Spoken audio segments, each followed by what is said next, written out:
There we go. Bam. We should be live. Connecting. We are live. Excellent. Here we go. Ladies and gentlemen. Hold on, let me go here, get the actual link. Now I can tweet it to everybody to join us live. Ladies and gentlemen. Let me mute myself. That's not me. Let me next. Ladies and gentlemen, you guys come in. I assume you guys are, I guess you're from the David Jaffe's army. Shout out to you guys. You guys have been here since about 30 minutes. Let me hit the button. All right, let me mute myself here. Mute the thing. Let me hit the like button. Let me tweet this out. Castillo. Neff, you got the chat up? I do have the chat up, so we're going to go ahead and shout everybody out in the chat. We got Rob the Mod in the chat. Games X. We also have a failure. Chango Martinez. We got Sir Gamers again. Rob the Mod. Let's see. We got Starlord. That's an interesting name. LAWD. We also got Shadow the Ghost. We got Scrooge's Cure. Quan Costello. David Jaffe, who's right here in the panel as well. What's up, David? Let's see. We got the Dream 16. We're going to get some more people in here as the chat goes on. Let's see, what did I maybe miss? Nobody yet. Well, you should probably refresh. Chango Martinez. Yeah, refresh it. I put it in live. A whole bunch of people just popped up there on my screen. Put mine in the live chat. All right, on the top. That's why. Yeah. All right. In live chat. Now we got David DRC55. Tip Diamonds in the house. Tip. We got Crazy Horse. Crazy Horse in the house. Let me send these out on my phone. As we got shout you out, and be so kind to hit the like button. I haven't spoken to David, the guru of gaming, in a minute on air. We're gonna put him in the hot seat. And ask him the tough questions. We got here right here live. And we also got Phantom Kraken, Phantom, what's up, baby? Professional. What's up, Phantom? Share, copy link. All right, let me put this here. Yo, Dega, who's 22. All right.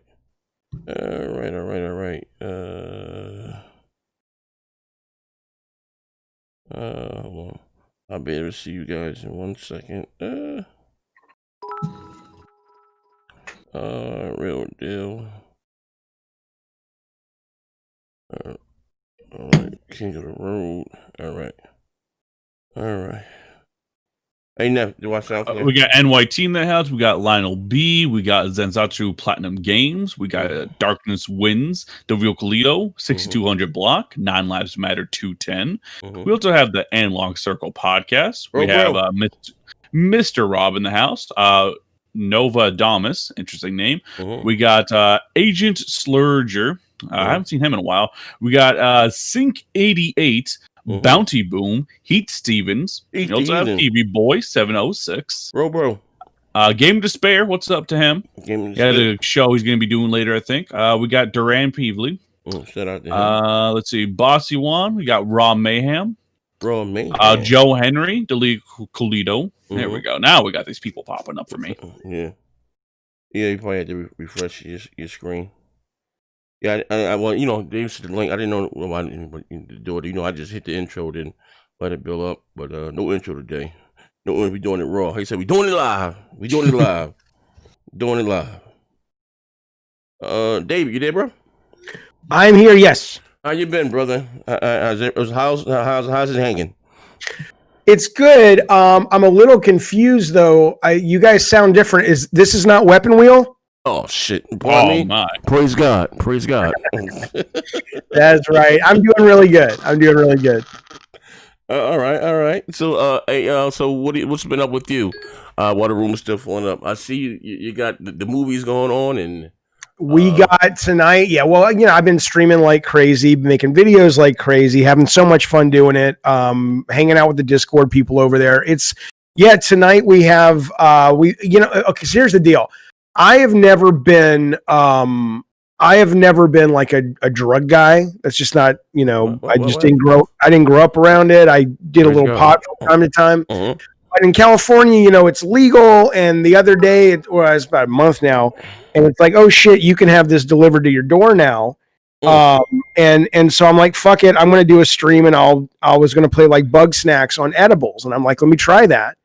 And so it was really a great experience. In the last couple of weeks, we've been doing double feature movies with, you know, sort of out of my fucking mind on these fucking Camino lemon edibles. And so tonight we're watching some weird 80s movie called Blood Beat, and then we're going to watch Attack the Block, and then just doing a lot of, you know, every day, almost every day anyway, every week, streaming at like 3:30, talking about game news and shit like that. A lot of fun. So you've never been a heavy drug guy. You never smuggled a key across the border. No, never did the DMT. I want to do the DMT, but I've never really been a hardcore drug guy. I'm not opposed to it or anything. No Adderall? What? Well, Adderall's, yeah, but I'm prescribed it. I mean, I have okay. I knew something. Yeah. Your ass, you're just too goddamn. I knew something was going on. I know Adderall here when I see one. Jesus. Oh no! I'm not on Adderall now. No, I'm not on Adderall. No. I'm on Zoloft. I'm on Zoloft now. Oh, isn't it like a downer or something? No, I don't know what it is. I called my therapist. I said, "Look, this was about 4 or 5 months ago." I said, "You know, I don't feel depressed or sad. I just feel like I don't have as much energy as I want, and I feel like, you know, I'm not bummed out about anything. I just feel kind of apathetic." And she's like, "Well, maybe, you know, your family, you have depression in the family. Why don't you try some Zoloft because it worked for your mom?" And I said, "Yeah, sure, fuck it." And it's been really a great medicine. It's been fantastic.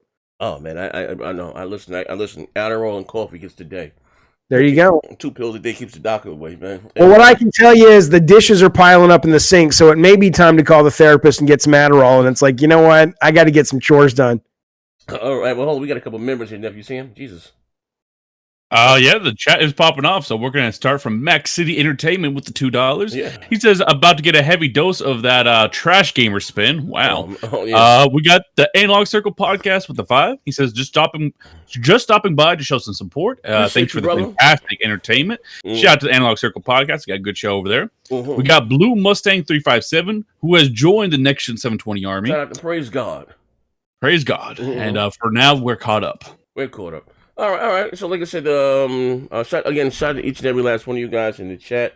If you've been so kind as to hit the like button, you know, David's crazy as hell, man. That's my man. But got different from how you been. So, what I'm gonna ask you like several questions. First of all, I see that you and Phil may have had a spat. You unfollowed you or blocked you. What the hell was that about? Well, I don't know if we actually had a spat. I don't even know if Phil Spencer does his own social media. I don't. For all I know, the guy's got like, you know, 2 people who do his social stuff. But so Alana Pierce is a YouTuber, and she was on IGN, I think, for a while, and now she's got a YouTube channel. And there was some news that broke recently that she is going to go work as a writer or a junior writer on the new Sony Santa Monica game. And I was like, you know, with a lot of people who like her, were like, oh, yeah, hey, congratulations, all that. So I'm over on her Twitter, and I see this one tweet that it's like, oh, you're blocked. You can't see what this tweet is. And so I clicked it, and I'm like, who the fuck blocked me? I don't know what's going on. And it was Phil fucking Spencer from Xbox. And I'm like, well, I don't know, Phil. I've met Phil Spencer one time in the Marriott at E3 about 6 years ago. Okay. And the only thing I can think of is I've made a couple of videos recently that were critical of his management abilities when it comes to Xbox. Okay. And I've been like, look, you know, I've always said I think his vision for Game Pass is amazing. I love Game Pass. I love subscription services for video games. There's a lot of great design and IP that's going to come out of this new business model, and I'm excited for. But there comes a point where, you know, when you launch your new hardware, meaning the X and the S, and you don't have a goddamn single exclusive for it on launch day, you can praise the vision, which I do, but if you don't sit there and say there's something rotten when it comes to the way this company's being managed, you're just a goddamn liar. Mm-hmm. And that may not have made him happy. And then the other thing we did is we did a Halloween special over on the channel. Mm-hmm. And I got the guy who played Calypso in Twisted Metal 2 to come back and do like a new movie. Mm-hmm. And the movie was like Phil Spencer won Twisted Metal, and I was just taking the piss. It was making fun of console wars, and you know me, I think console wars are stupid. I end up buying everything and loving games regardless of where you play them. And I probably, if you don't know my humor and if you don't know Twisted Metal endings, maybe he saw that or his people saw that and it looked kind of like I was mocking Phil Spencer, which I really wasn't. I was mocking console wars. So that's the only thing I can think about is one of those two things. Might have pissed him off. Other than that, hell, maybe I've been blocked for 2 years and I just noticed it because it was the first thread I was on that he was on. But that's the only thing I can think of. Again, shout out to everybody that's joining now. Some people say that they're just not getting the notifications. What I've known from them in the past since I've been doing this, actually, you said about the management. We talked about that. Probably the last show we did or the show before, whatever the case. But Sony does a better job at managing, and you pointed out certain details in whatever game that probably the most people will probably never even pay attention to, right? And that stuck home with me. But what sticks out to me, and you're absolutely right? They start off with new generation, and just forget the whole console war stuff. And I'm just having a conversation as a consumer, as a gamer, right? And I just look at Microsoft as, I say, this trillion-dollar company, this behemoth. They're not some Kickstarter, GoFundMe company, right? They have way too much money. You know what I mean? And it's not about their money. You know what I mean? So, I've been gaming for a long time, to launch a brand new console with nothing there. Nothing, you know what I mean? To even, let's say if Sony just launched with Astrobot, right? And it shows what the console could do, the controllers that, nothing. You know what I mean? Like, and like I said in the video, I mean, the one thing they even pushed was that game from Bloober Team Medium, and I was like, working for Sony for 20 years, or with and for Sony for 20 years, it was like, if that was the one or one of the few launch titles, what I said in the video is absolutely true because I've seen it happen in real time. Sony would have had like 3 or 4 producers on a fucking plane going out to Poland. And it's like, y'all aren't coming back to America until this game's ready to ship on day one. And so that's management. And yes, there's COVID, and yes, there's a lot of behind the scenes shit. Who knows? Maybe the person running Studio X, just came out as a drug user and they're fucking high as a kite. And there's but that's and somebody quit and there was COVID. But I mean, every company's dealing with that. Sony's dealing with that. Nintendo's dealing with that. And that's why I look at Phil and I say, as much as I love his vision, and I know a lot of people in your chat think Game Pass is shit. I think they're absolutely and they're in denial. But that said, I think Phil Spencer, it's like, dude, somebody needs to hire you a manager to work with you to implement your vision, because your vision's pretty goddamn good. But I'll tell you what, you don't launch console without games, and that is an indication that your management. And this is chronic. This isn't just that. I mean, they have had a problem getting good games out for a very long time, or good enough games to be first party. So that's probably what the beef is. But again, I don't think Phil Spencer knows who I am. My guess is, come on. My guess is he's got some fucking, social media people. I'm quite sure, but he doesn't have a PR team. But he knows who the hell you are. Well, he might know who I am, but I don't think he's sitting around going, Jaffe made a video and I watched it. Hey, check it out, Dave. One thing I've learned right here, you'd be surprised who watches your videos, right? You'd be surprised. Yeah. Well, let me just tell you something. I did. Go ahead. No, go. I'm listening. I'm going to stop. I got to stop looking at my screen because I'm watching you and you're on a delay visually. And so I think I'm using that as my cues of when to talk. Okay. No, it's cool. Just, my screen's up. No, all I was going to say is that you're right. I am surprised. I can't say who, but I had a developer reach out recently and tell me, hey, we saw this video you made about this thing that we're doing, and it kind of worked its way all the way up to the food chain, and it totally caused the company to make some changes based on your fucking video. And I was like, you're shitting me. That's amazing. So Yeah, I'm less and less surprised, but I can't imagine someone like Phil Spencer sitting around watching my shit. But you never know. Mm-hmm. Hey, Neff, we get caught up on the bills. Yep, we have 2 new super chats. So we got Max City with the $2. He says, "Damn, all the trash can ponies arrive on cue, man." We got Viewmaster 617 with the 10. He says, "Just got in the building. Z and Neth, hope everything is well in these gaming streets. Everything is going well, except for me right now because I'm on the hunt for a PlayStation 5." And I just wanted to add on to what you guys were just talking about. So I love my Xbox Series X. It's a hell of a console. It blows me every day with the ease of use and capabilities with the SSD and so on. Wait, your Xbox blows you every day? Oh man! Praise God. That is a great. Now that's great. All right. Game Pass has gotten even better. Game Pass is great. But anyways, subscription point. I do like the console. There's no doubt I like the console. It's a nice next gen console. However, there's no exclusive games for me to play. And we keep mentioning first party. I don't even care about first party at this point. There's no exclusives to play, or none that I really care for. Where like I'm on the sideline watching people play Spider-Man. I'm watching people play this indie game I think called The Pathless on the PlayStation 5. And I'm honestly kind of jealous. I'll be honest. I'm kind of jealous. And it has me feeling a certain way. Like, look, I want that PS5 because I want to play those great experiences over there. And I just feel like with Microsoft, I don't know when I'm going to get those experiences. I'm not sure when Halo's coming out at this point. It looks like I need some work even though I'm a big Halo fan. I don't know. Well, look, I think Xbox is going to be... and you and I were talking at the start of the show or before the show started. I mean, I am loving my PS5. I'm loving it more than I thought I would in terms of I'm spending a lot more time playing it. There's such great stuff about it. Some of the games are really good. I still 100% stand behind my original thought though that says once Xbox starts firing, and I'm not one of these, oh, you just wait 2 years. It's not about that. It's once they start firing with the number of studios they have now, the ones that they've acquired recently, the ones they've been acquiring over the last couple of years, you're going to start seeing day one Game Pass drops of varying quality, of course, but every month, every 2 or 3 weeks, it's going to be like turning on Netflix on Friday and it's like, oh shit, there's 3 more fucking things here. I think that I'm not saying it's going to defeat, Sony from a sales standpoint, but once that actually gets starting, it is going to be very difficult for a lot of people to resist that, is what I would say. So I think, it sucks right now.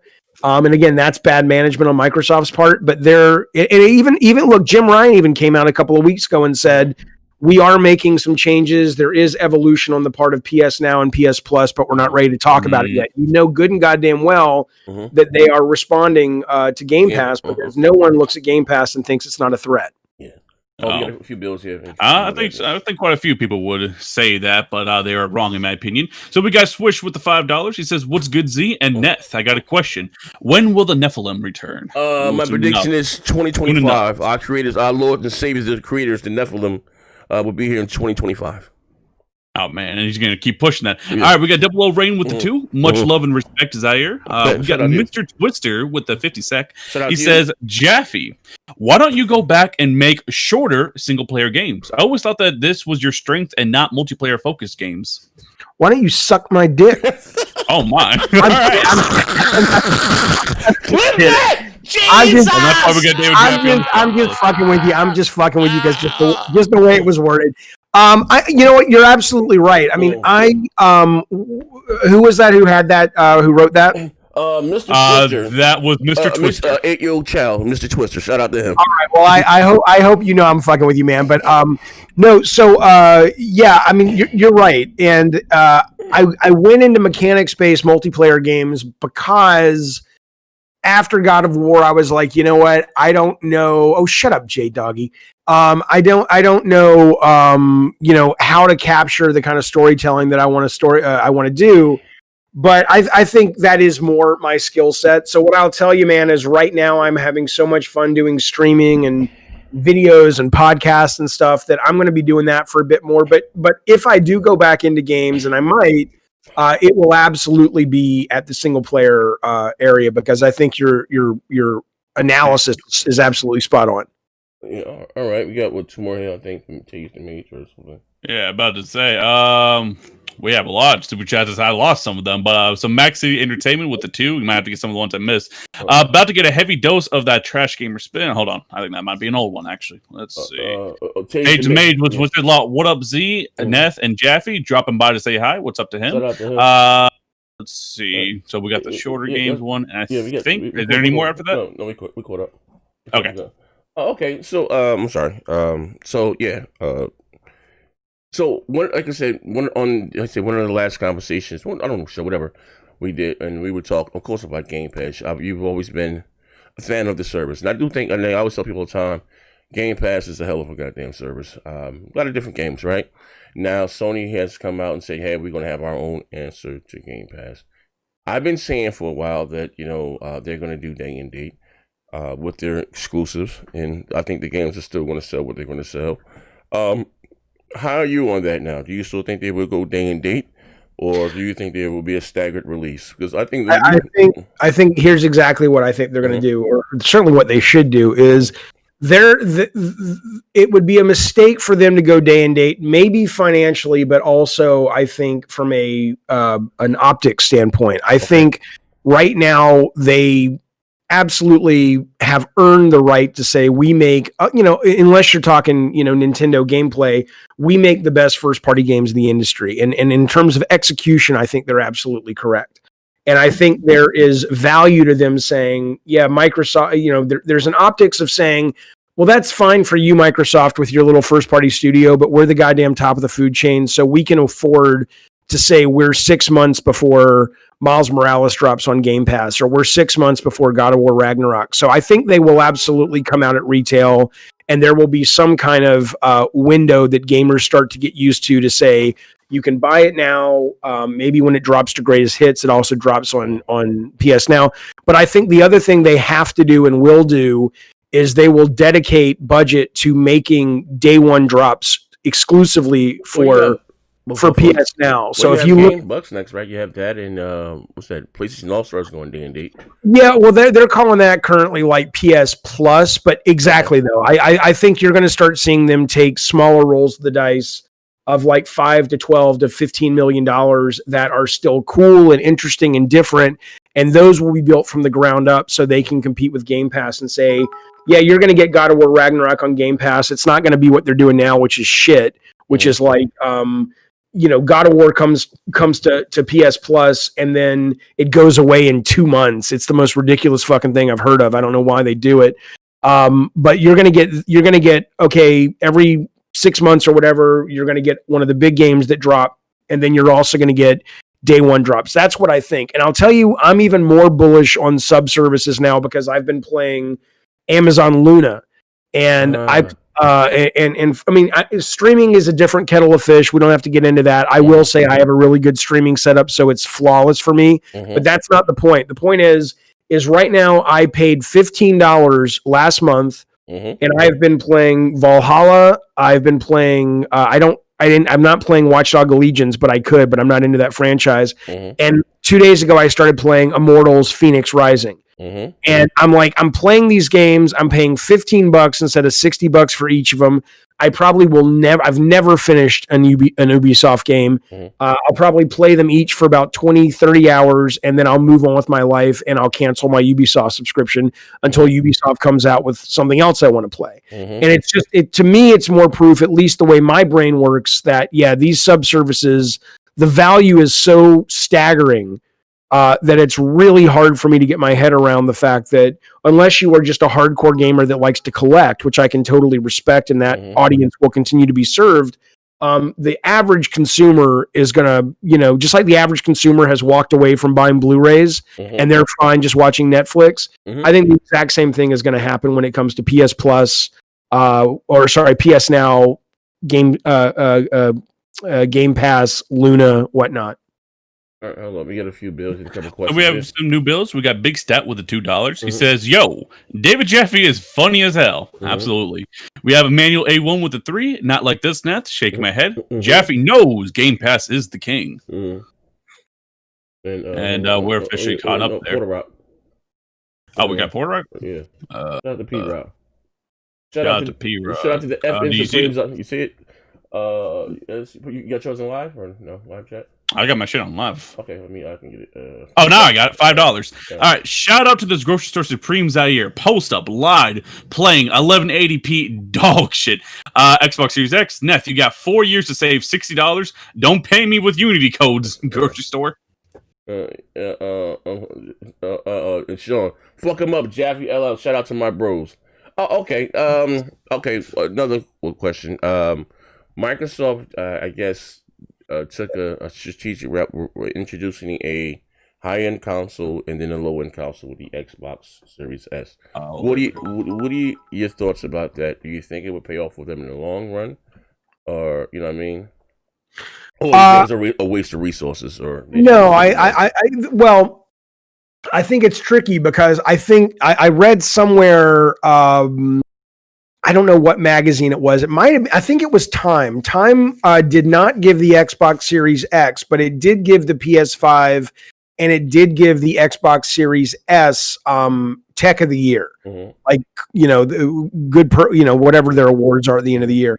And what they said about the S, I thought was really smart, and a really, I'm going to paraphrase it, but the gist of it was, it's like, in the sense that Sony's PS5 is really kind of big budget cinema.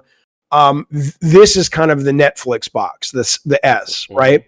And I think that's absolutely right. I think the people who are going to flock to the S are going to be people who are, the kind of gamers that just want good games, frequent games, and they want value. And it's like, why would I turn my nose up at that? Like most consumers are not people watching this show or people watching my show. The most consumers are just like, yeah, fucking I buy a couple of games a year and oh shit, now with this I can get new games all the time. That's awesome.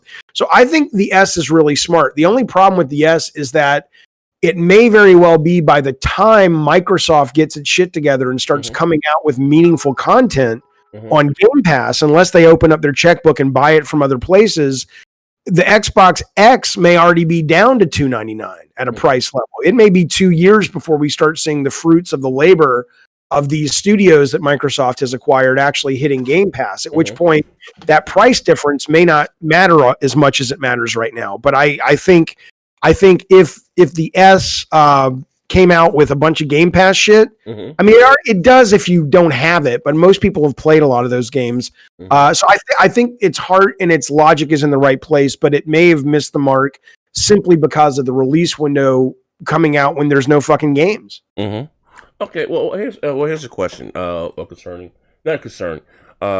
You had your PlayStation 5. You get it at launch, right? I did. All right.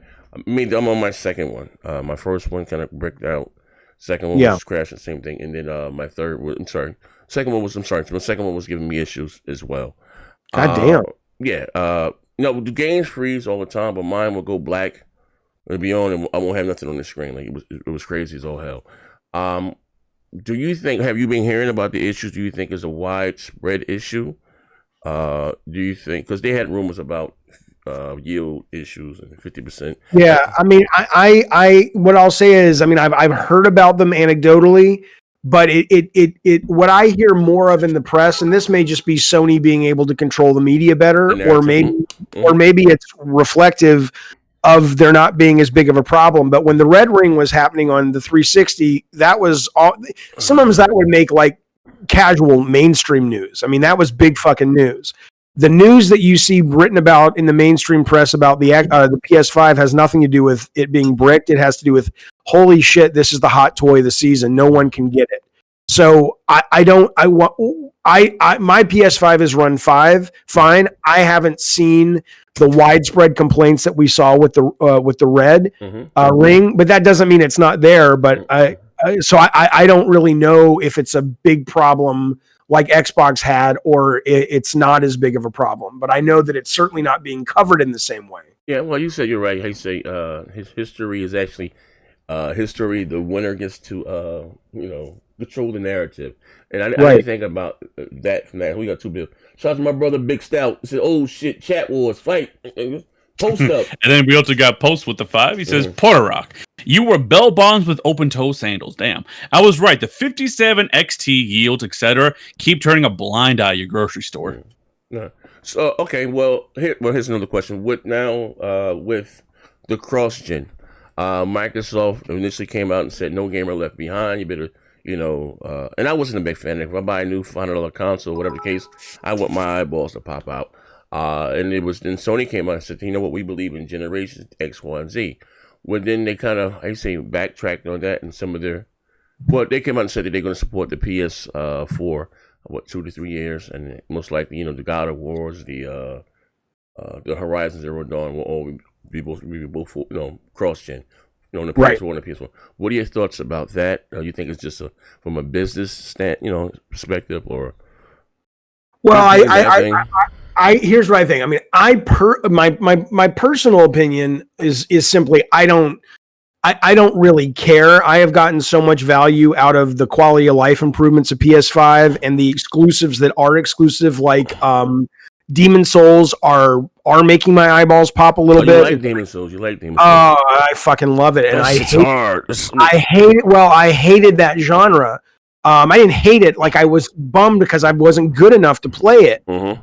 And Bloodborne, I could never even get to the first fucking boss. And then with Demon Souls, because the SSD is so fast, that demoralization that happens on PS4 when you're playing Bloodborne or on PS3 when you're playing one of the original Souls games, mm-hmm. and you die and you've got to sit there for 30 to 40 seconds to reload, and you're like, shit, I got to go all the way back and do this again. Mm-hmm. Now it feels more like when you're playing a racing game and you hit the rail and you're like, fuck it, restart. Rewind it or something. Yeah. Okay. Right. And so my motivation to try was there a lot more. And in that, and also with my stream helping me learn how to play such a opaque game, I've really come to understand it more and absolutely love it. But to your question though, so there are games that do that, but I think the bigger problem is that Sony is adjusting, and you're seeing it in every department. They are having to adjust to this new leadership in a way that I have not seen them adjust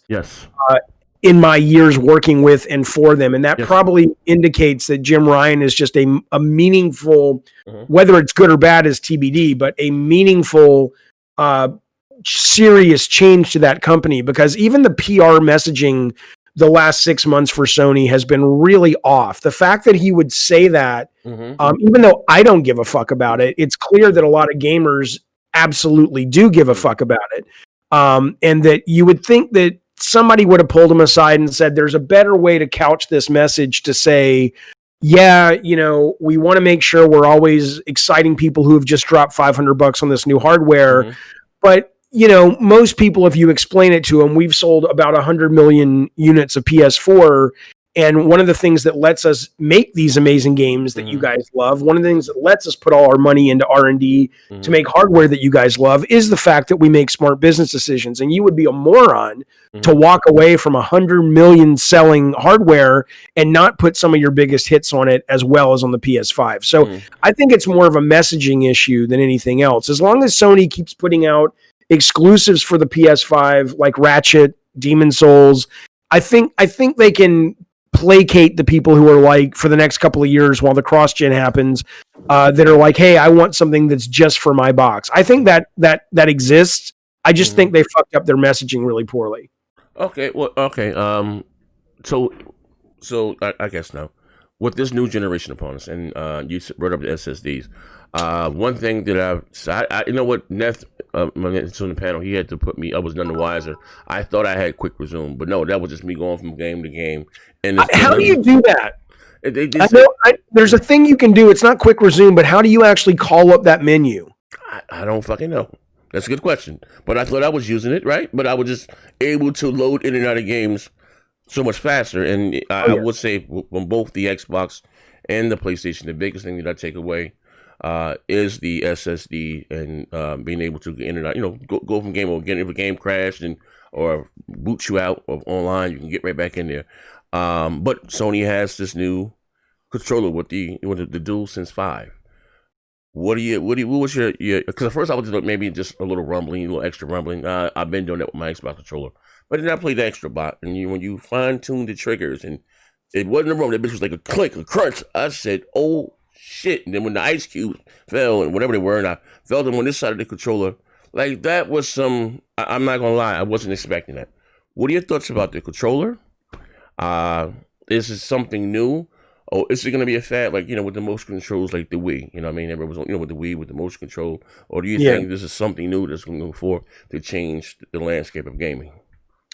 I don't think it, I mean, personally, I'm impressed by it. It's cool. There's nothing about it I don't like. It's not like with the motion controls. I remember with, PS3 came out and Heavenly Sword came out, and it's like you can use the motion controls to throw the Xeno weapon, and I'm like, oh, this sucks. Could I just use the sticks, please? Or like when Flow came out on PS3, and it's like you have to use the motion controls to control the little fucking whatever the things were, and I'm like, oh, this is so annoying.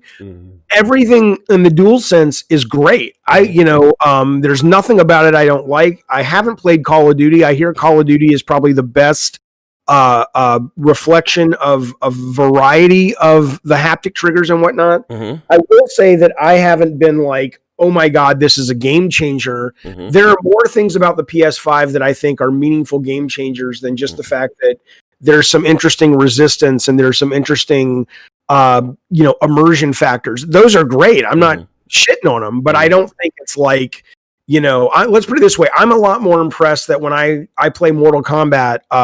You play Mortal Kombat? Oh my God, we're doing a tournament in December on the stream. I love that fucking game. How do I enter this? What's that? How do I enter this? How you want to get in the tournament? Yes, sir. You goddamn right. You're in. You're fucking in. All right, my man. My Kano will tear you apart, but no problem. We shall see about that. But okay. No, I'm not very good at it, but I love it. I love it. But what I love about it, though, and I know this is minor, especially to a gamer that like you've got your headset and you've got your mic and all that, but just the fact that I can hear people coming out of the speaker who before didn't have a headset, right? And it just works, right? So I'm playing Mortal Kombat last night, and there's a kid. He's probably like 11 years old, and he's kicking my ass playing, I don't know, Johnny Cage or something. But it was like, it was a cute little moment. It was nice to be able to talk to this kid and just be like, oh, what's up and how do you like the game and all this shit. Just all these like quality of life improvements. I mean, I'm a dad, right? So I like it when kids game, and I like to sort of encourage them and all that shit.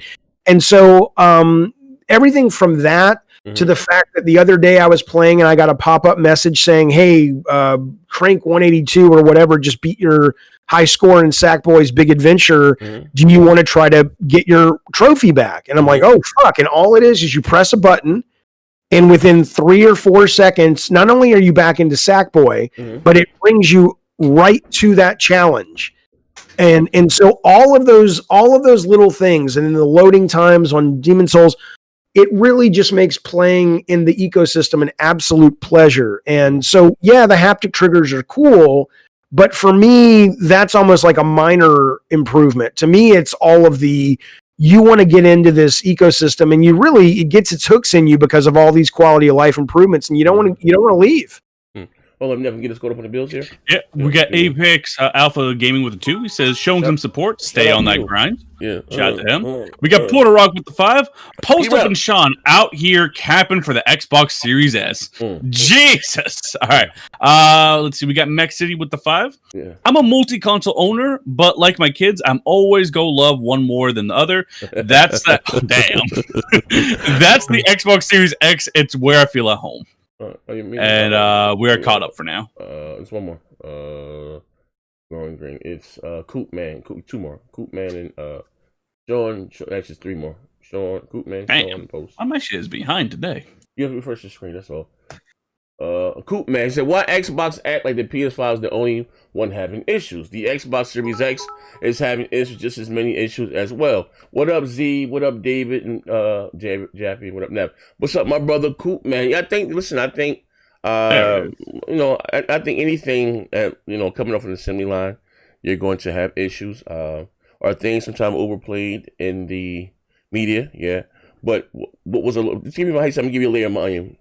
It was so many people within my immediate circle. Cool. I'm gonna keep it a buck. Forget what I do for the show. You know what I mean? Like my man Legendary, a long time, his shit crapped out day one. And certainly and within our circle, Noah shit had issues, and mom stream, it's what I mean. But that was what was alarming to me. You know what I mean? That so many people that I know personally within my own immediate circle shit was, I say shit in the pot.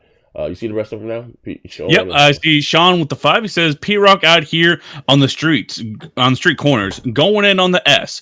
When the grocery store rocked out with the OG PS4 for the whole goddamn gen. Jesus. We got Post up with the 2. Rock 77 got a laminated PlayStation bodysuit. You a mascot. Damn. Okay, well, okay. I'm sorry. So, with as far as the PS5 and, like I said, the features, so a bit of a fanboy question, you know what I mean? Put my fan, as a fan of, how, well, if you don't know, I told you the God of War is my favorite goddamn character of all time. Yeah. If when you were, how you say, in your prime, you know what I mean, 18 years old, whenever you was at, your testosterone was at the highest, at the peak, sexual performance, whatever the fuck you want to put it, right? And you had the PS5 and all of the features that you're naming now. Right. Well, there's the microphone and the controller, or hey, someone just beat your score, just that and the other. If you had to configure, whether it could be Twisted Metal, God of War, or some shit called Man Throwing Rocks at Squirrels, what's your creative, your artistic shit that you do? You're very artistic, David. What I'm telling you, like I watch some of the shit you do. You're very underrated. I'm not just saying it because you're here. I think you have some of the best shit that you do on YouTube. Appreciate that. Yeah. But what would you do? You know what I mean? You mean what would I do if I was to go back and just start at Sony and the PS5 was sitting there? Yeah. This was, when you would say, an ultimate alternative dimension or something, right? Different timeline. Right. You're getting into the game in the PS5.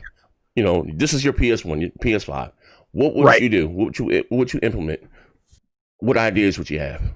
Well, I mean, I don't know. If your first question, or the first part of the question, which is like, if you could go back and either remake on PS5 when you were in your creative prime, God of War, or Twisted. It can be anything, but just with the features you have now in this console. You don't even have to be those games.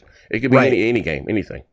I mean, well, to answer the first part, I would remake Twisted before God of War, because there's something about God of War that that's your baby, Twisted Metal.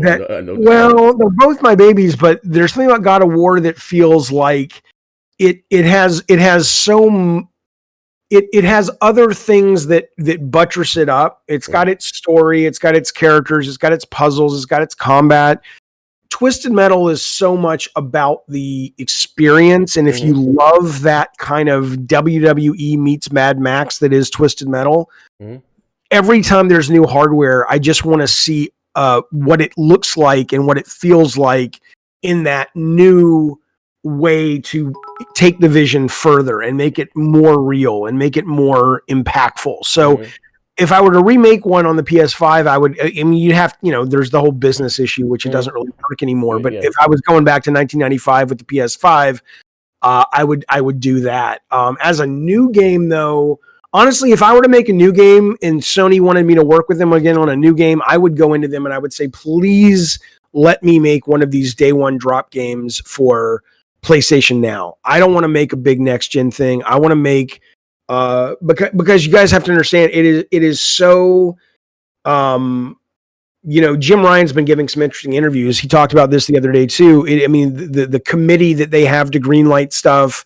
the anxiety built around, yes, when you're greenlighting 180, $200 million productions. I'm not interested in that. I'm not interested in making a game that I have to sort of kowtow to marketing that says you have to make it 60 hours because the $70 price demands that. And I'm like, so I got to pad out the game. I got to make it fat. I got to make it slower than it should be. I would rather them say, here's $8 million. It's a day one drop for PS Now. Go fucking crazy. Follow your passion. Because that's the Sony I love. That's the Sony PlayStation that I came up with and that really gets me going. And so for me, if I was 20 years old again or 23 and they said, here's $8 million, get a small team, go fucking crazy on PS5, I would do that. Okay, well, I want to add something to that. My man, Matt Laser Z, can you say that for the Xbox Series X? Also, what you said about the PS5 issues in your circle, the crashing and the shutting off while you guys are playing 2K. The issues, hey, shout out to you, Matt. Hey, Matt, you tried it, man. Shout out to my man, Matt. The issues that we have with 2K are the servers and people getting booted out the game. The issues that I was having with my PS5 was that Games crash all the time, but I would get a black screen, then nothing was there. You know what I mean? Like, and also a little whistling. You know what I mean? Games crash all the time, man. You know what I mean?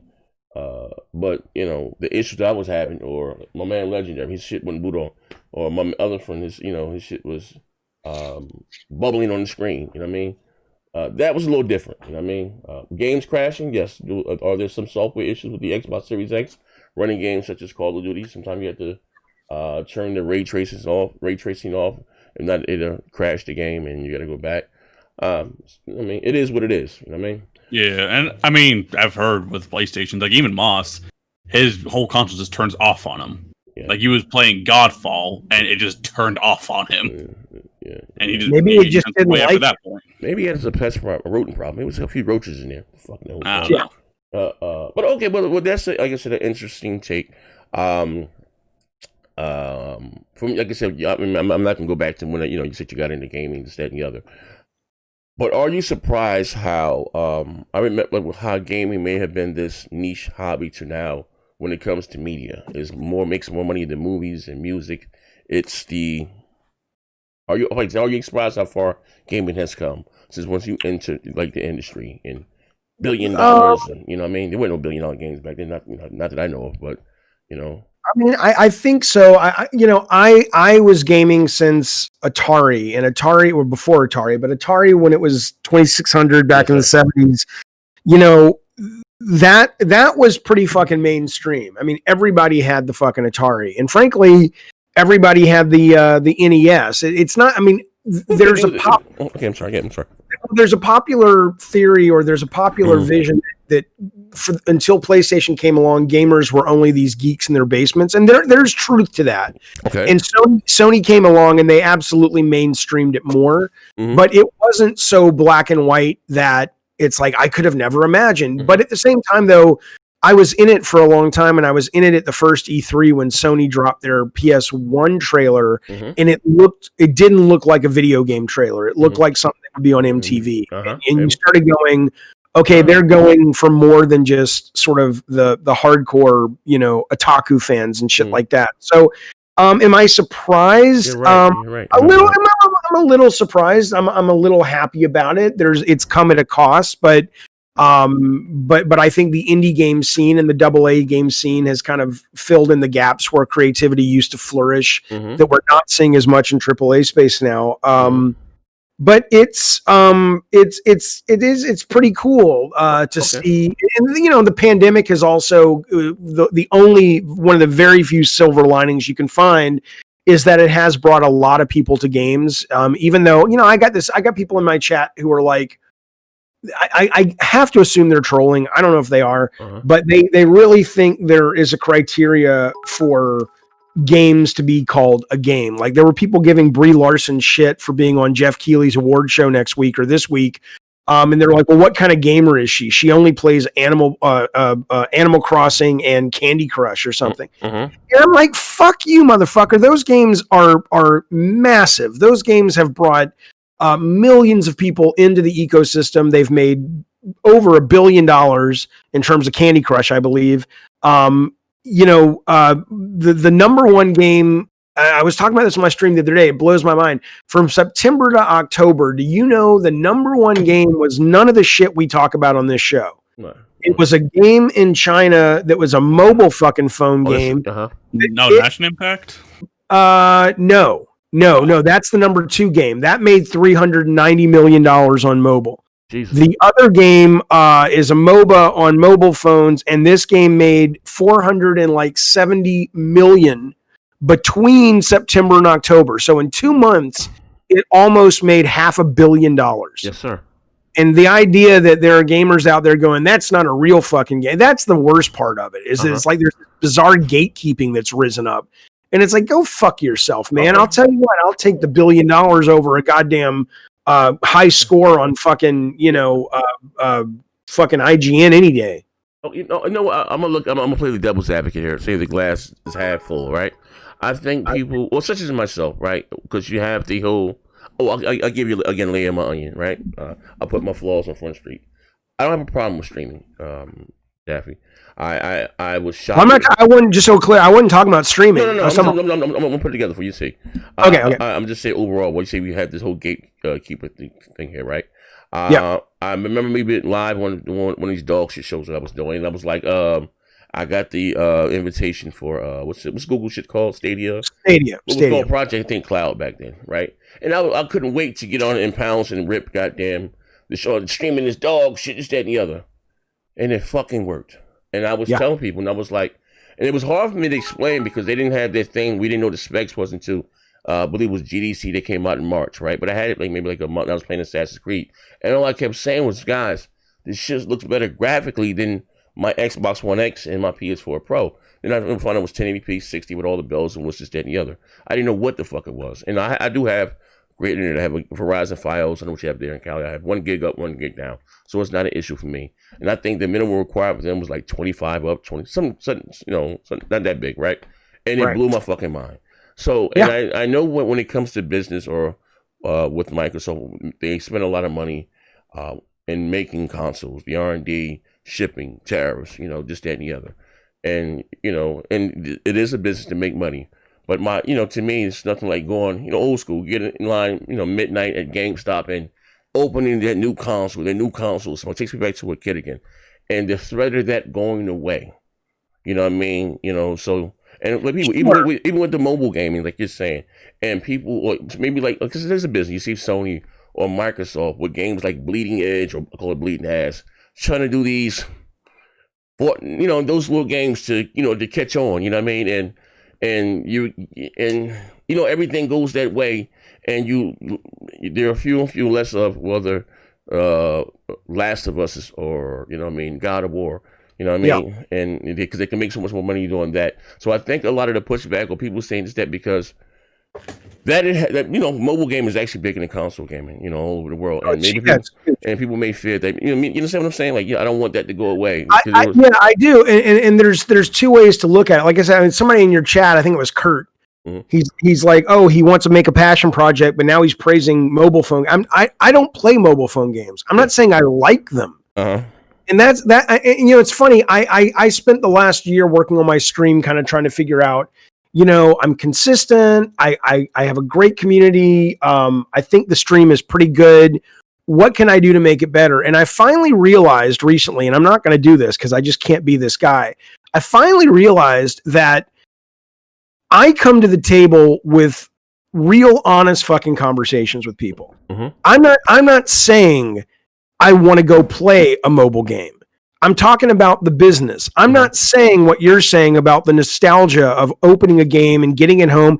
I mean, look, man, I grew up, getting a game at Service Merchandise and salivating over the fucking game manual at Red Lobster. My parents would go to Service Merchandise with me, and then we would go out to eat at Red Lobster. And all I could do was pour over the fucking manual. I couldn't wait to get home and play it with my friends. Mm-hmm. I understand the power of nostalgia, and I understand people not wanting that to go away. That's a different conversation, though. We're not talking. There are no more game manuals. Digital sales do better than absolutely physical sales. And I was there when the internet a couple of years back was like, I'll never fucking go digital. Digital's crap, And now, and now people are like, oh well, I'll go digital. I just want to own it. I don't want to rent it. And I'm like, okay, you're coming at it from a place of which is a totally valid place. You're coming at it from a place of emotion and nostalgia, and we can have that conversation. Mm-hmm. But I'd like to think when I make it clear that I'm not talking about that. I'm talking about the business. I'm talking about the reading the tea leaves. My kids who are now 17 and 15, they don't give a fuck about that stuff because every game they've ever played, they don't own Fortnite. They don't own Among Us. Yes, absolutely. They don't own Fall Guys. Well, they do own Fall Guys, but that's their nostalgia.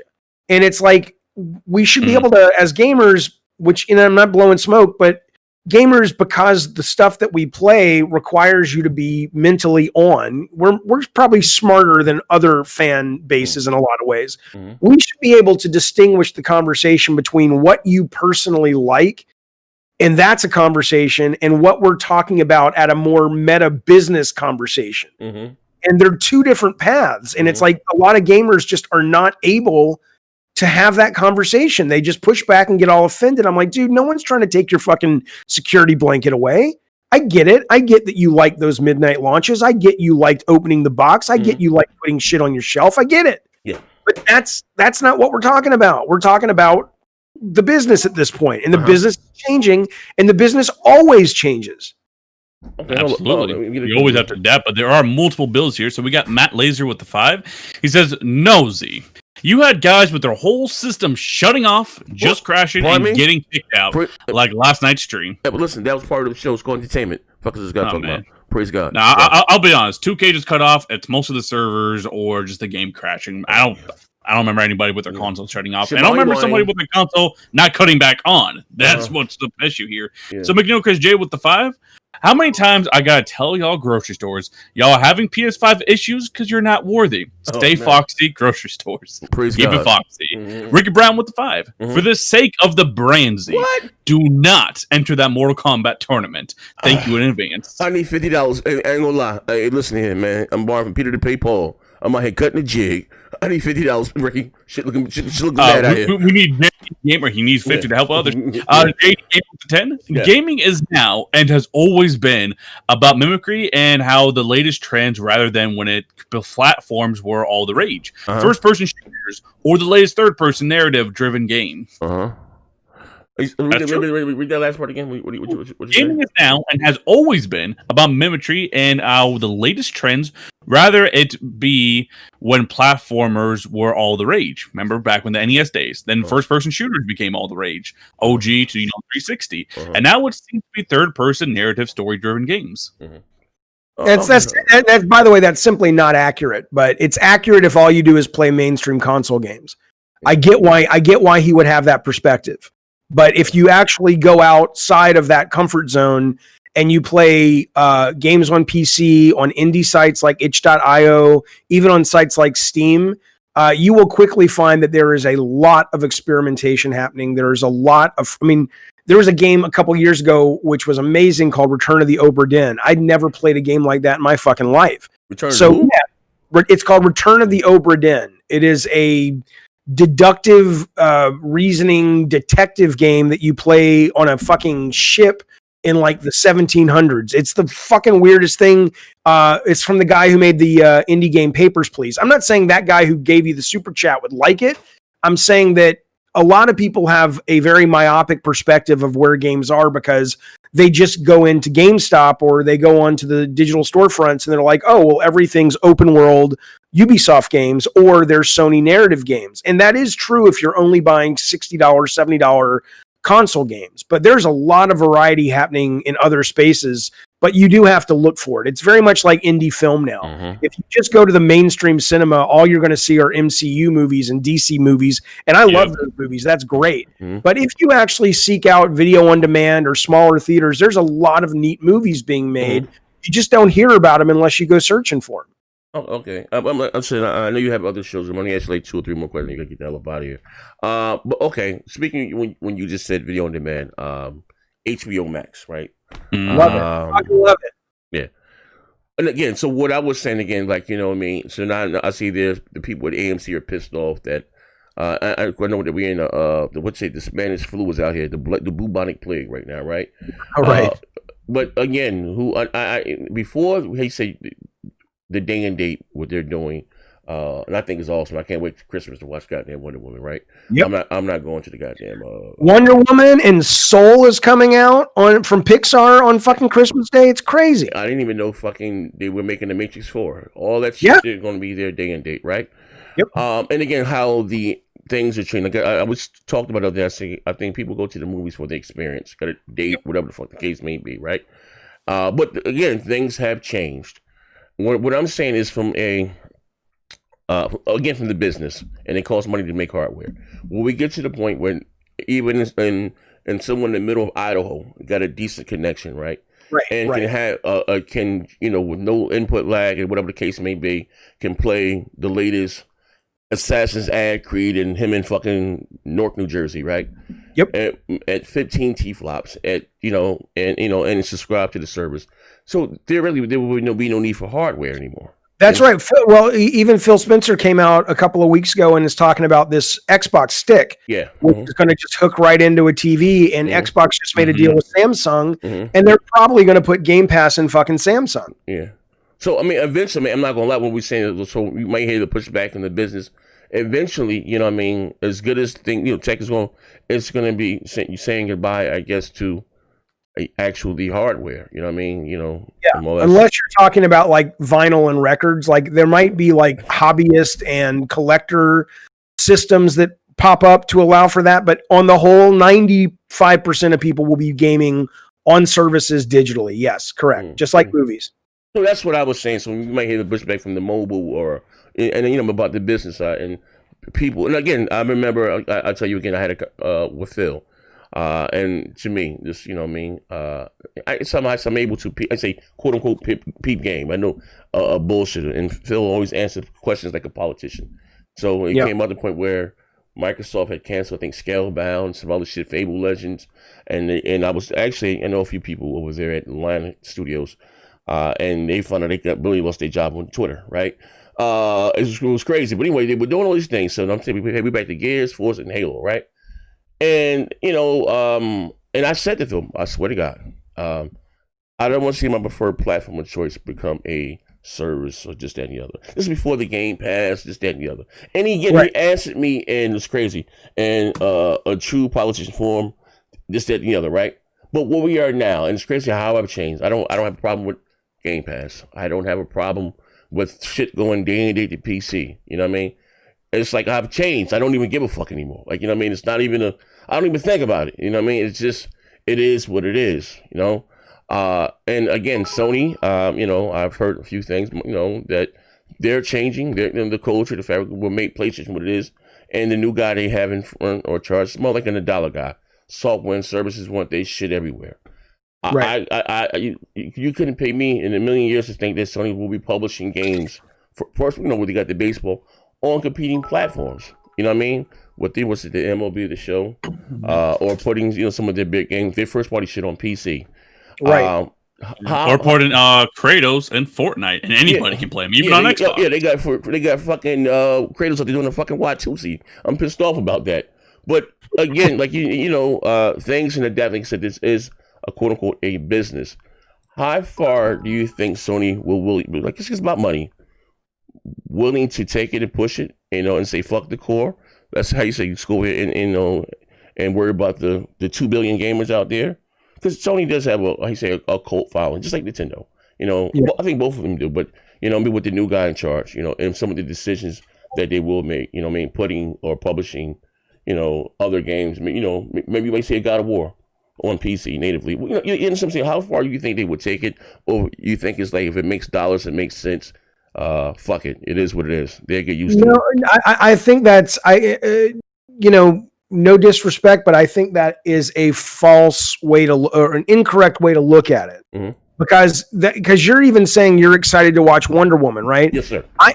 While absolutely the business models oftentimes will dictate specifics about what the end product looks like in terms of if it's how long it is, how much it costs, blah, blah, blah. Just because they're moving towards a different kind of way to serve people the meal doesn't mean the meal is going to get less enjoyable. So they might abandon the core from a standpoint of you won't get your manuals and your shrink wrap and things like that. And they might abandon, I'm putting that in quotes, the core in that if you really like to own games versus have them on a service, there might not be as many opportunities to do that. But none of that says that the quality, it doesn't mean that someone, if you like say Last of Us Part 2, it doesn't mean that like someone like Neil Druckmann or Cory Barlog or Brenda Romero or anyone who's passionate about making games, it doesn't mean that they're going to stop pushing the boundaries to make great experiences for players any more than, like, if you look at what's happening in television. A lot of people say that we're in a golden age of TV right now. When you look at what has happened with which Netflix kicked off with House of Cards, and now suddenly all these services are competing to have the best shows. That's where we got The Walking Dead. That's where we got from Breaking Bad. That's where we got The Crown. That's where we got Queen's Gambit. All of that, most people are saying, that's where we got Mandalorian, yeah, which is better than any Star Wars film in the last fucking 10 plus 13 years. So the idea that just because the business model changes, that automatically guarantees that the quality is going to go down. I don't think that is a correct reading of the tea leaves, given that we see other mediums and that hasn't happened. We've actually seen creativity flourish in the television market because of these services. Absolutely. I mean, we can talk on them. We got some super chats. JD Gamer with the 5, and he just wants to speak up what he said earlier. He says, even on PC, including Steam, I can count multiple carbon copies of the same format of games. I'm not saying there's no experimentation, but rather I'm saying that the most successful game trends to follow these patterns, and that gamers often demand from devs and platform holders the latest trend. And I'll add on to that with my thing.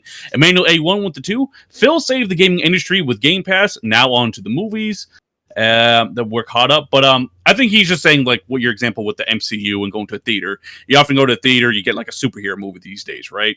And even with that said, I think he's saying that we come to expect those type of games. You come to expect a Last of Us type third-person action with story-driven games. And that's even what I'm expecting from the initiative, counter to what the rumors are, where it might be episodic and might not be what you think it is. It might not be a Last of Us killer. It might not be a God of War-like game. But, it is what it is. I think.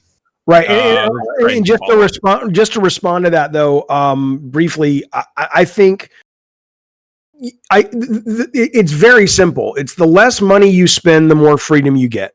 Absolutely. It's just simple as that. And when you're spending little to nothing or not a lot, like, you can go to Devolver and you can get a budget for about $2 to $4 million.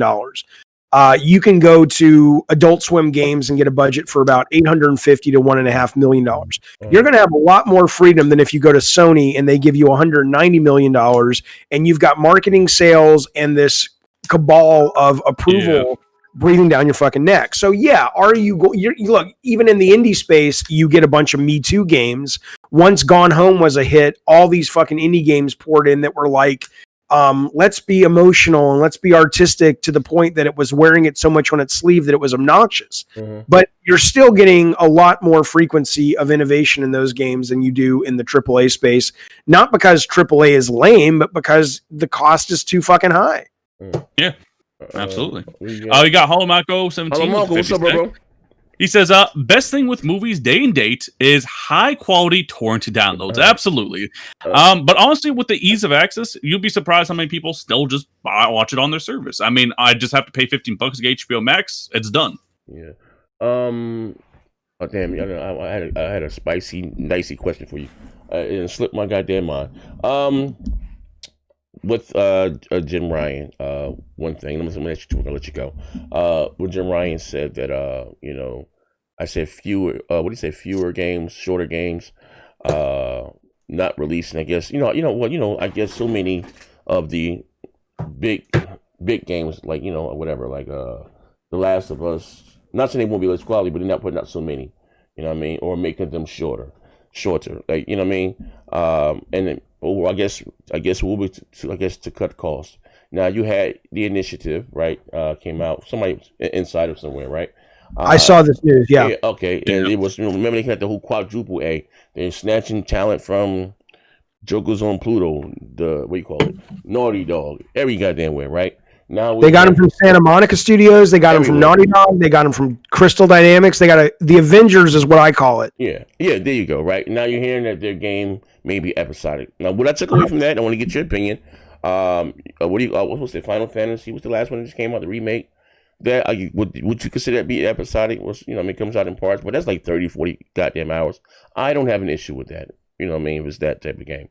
But what do you when you read this or when you heard this? What were your thoughts? Because I was, when we were talking about someone to compete with Naughty Dog or Sony Santa Monica, I was hedging my bet on that studio there. Like, well, are you talking only about the episodic? Because there were two parts of that news story. One was the episodic, but then whoever claimed to be an insider, and no one really knows, this hasn't been verified, that he was also saying, I guess, that maybe he was implying that maybe also it's not just the episodic nature, but it's sort of the thematic of it or the kind of gameplay. He was like, oh, the fanboys are going to hate this. I don't know. Are you just asking from an episodic standpoint?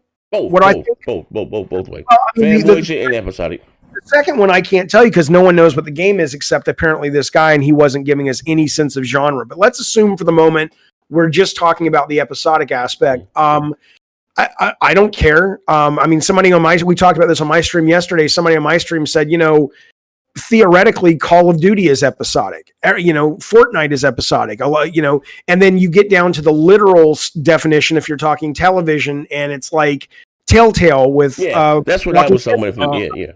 So if you're talking about a game that comes out every anywhere from 2 weeks to 6 weeks, I don't care. If it's good, like I said, I would rather, let's put it this way. Would you rather watch The Mandalorian or would you rather go back and watch, Rise of Skywalker, The Last Jedi? Oh, God. Yeah. Mandalorian makes you wait every week, but it's worth it. And they built their series or they built their storytelling around the fact that they would have serialized storytelling. And so I'm trying to remember, I'm not going to spoil it. Oh, we're watching Queen's Gambit right now. And every episode of Queen's Gambit ends with like, oh shit, I got to see what happens next. There's nothing wrong with that kind of storytelling. We were talking about this as well. If you go all the way back, you can probably go further, but if you go back to Charles Dickens, all of Charles Dickens shit was episodic. It was all written serialized for magazines. The business model always drives the creative content's form. Movies are a certain length, not because Kevin Feige at Marvel is in love with the movie being 2 hours. He's in love with the fact that the exhibitors say this is what we can do to make money, and we need your movies to be within 90 minutes to 3 hours worst case, or we're going to have a problem because we can't sell enough tickets on a day-to-day basis. So nothing is created in a vacuum, right? So if Microsoft has said to this team, the initiative, make your game episodic because we want to keep people subscribing to Game Pass, I don't see that's how. I don't see how that's any different than Ubisoft going to their teams and going, put in a bunch of fetch quests and make sure your game lasts at least 60 to 70 hours of gameplay, so we can make sure that we can sell it for $60 to $70 and people aren't selling it back used to GameStop in the first month. I mean, every business always drives the form of the entertainment. It's always been that way. Okay, all right. Let me. I'm sorry. Let me add something to this. If you want to ask what I'm saying, okay. We know Microsoft from Gears, Forza, and Halo, right? The shooter and the racer, right? Sony thing is the story driven third. Cinematic, That's and Sony more or less leans on third party to handle their multiplayer, whether it's the duties, this, that, and the other, right? Cool, right? But how do you say we have the video game award shows coming up, right?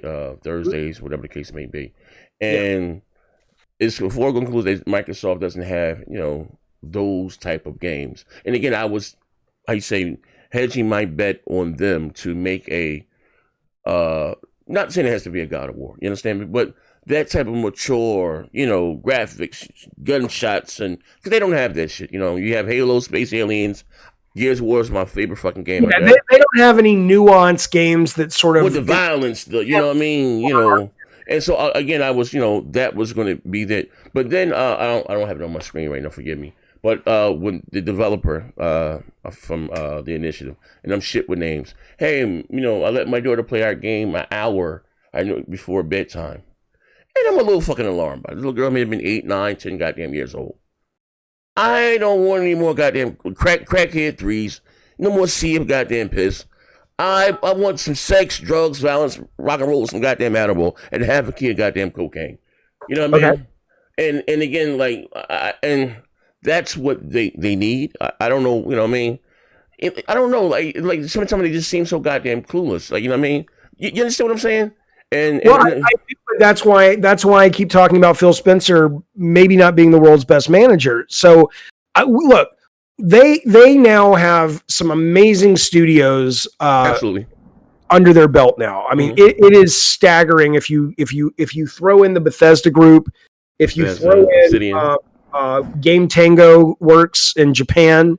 What the Game Tango? What the hell's that? They're the guys, or the leader of that is the same guy. My chat educated me on this. It's the same guy, Mikami, right? He was at Platinum. Okay. And so he does like amazing action games. Oh, they got the hack and slash. The guy in McComedy. They have a new studio in Japan. And he's hitting it. Coming out with Ghostwire Tokyo, which looks amazing. Yeah. And then you've got Obsidian, and then you've got. I know that they don't have the AAA value, but if you look at In Exile, Wasteland 3 was great. They've got Tim Schafer's company that's always creative. They've got a bunch of fucking shit, and so if they fail, whether that's a failure of delivering in a timely manner or they fail with having a variety of games and or fail at reading the market, because you're absolutely right. They need shit that doesn't just appeal to the Fortnite set. They need to sort of spread their bets out on the roulette table and give us some of the sex, drugs, and rock and roll. Absolutely. If they don't do that, again, it's laid at the feet of Phil Spencer. And I don't mean that, again, I'm a fan of the guy. I think he's got bold vision. I think what he's doing is really smart. Yeah. But the proof will be in the pudding. And if it turns out that after all of these acquisitions, I mean, it would be like having the nuke and going to war with World War II people and still not being able to win the battle. It's like, dude, you've got enough ammunition at this point. I mean, obviously Sony has a lot of the talent and experience, so maybe that's a bad analogy. It would probably be like there are two battles now with soldiers on each side that are evenly able to. Yeah, they got. Yeah, I can. If Microsoft can't get their shit together with Game Pass value and these studios, and at the very least bring a real fight to Sony, then you have to lay it at the feet of Phil Spencer, because that's a management problem. I want to say this. Hold on. Fuck this. Microsoft soft porn without the money shot, right? Fuck this. And you're right. I think, and this is my opinion, and I'm going to the bill. I think Phil's too goddamn nice. Too goddamn buddy. You know what I mean? He wants to go out there and cure hunger. I'll give you an example, right, Dave? Where I get from Sony or Nintendo, they want to stomp out and annihilate the competition. Phil, the console war tribalism, and it hurts my heart when I see people go out there. Shut the fuck up! You know what I mean? There will always be a goddamn console war. You know what I mean? I hate the console wars too. It's moronic, but but it was not going anywhere. You know what I mean? Like, you have BMW versus Mercedes. Everyone's going to go somewhere when people get. You got a guy in your chat right now named Halamoko. Yes. Sir. Oh shit! This guy says Wasteland 3 is dog shit. No one is playing that. Praise God. The reason the console wars is so fucking stupid is this guy. Now, this guy I respect the fact that this guy may absolutely love only his AAA games and all that shit, and that's fine, and there's no problem with that. But if you're a real goddamn gamer and you play Wasteland 3 and you don't get why that game is really fucking cool, I don't like slow-paced RPGs. I don't like isometric-based games, but that's a game that literally is capable of taking the narrative, and based on what you do as a player, it rewrites the game. It doesn't do it in real time. It's not algorithmic, but it feels like you're living in the holodeck at times in that game, because whatever you do, the storytelling is adapting to what your actions are. So for this guy, this Halamoko motherfucker, to be sitting there saying, like, no one's playing that shit, it's like, dude, you're missing out. He's missing out. You don't have to play Wasteland 3, but don't shout from the rooftops how fucking moronic you are, because there's good genius gameplay in that game. Just good games if you apply that to a Cyberpunk, if you apply that to a big AAA game, you're going to have the next big thing. And this guy's missing out because he's a fucking console warrior. Yeah, but you got to realize this. How long was special? He's my man. Secretly voted for Trump while receiving Obamacare. You my man. You're my man, Halamoko. My bro. Hope we got two bills here.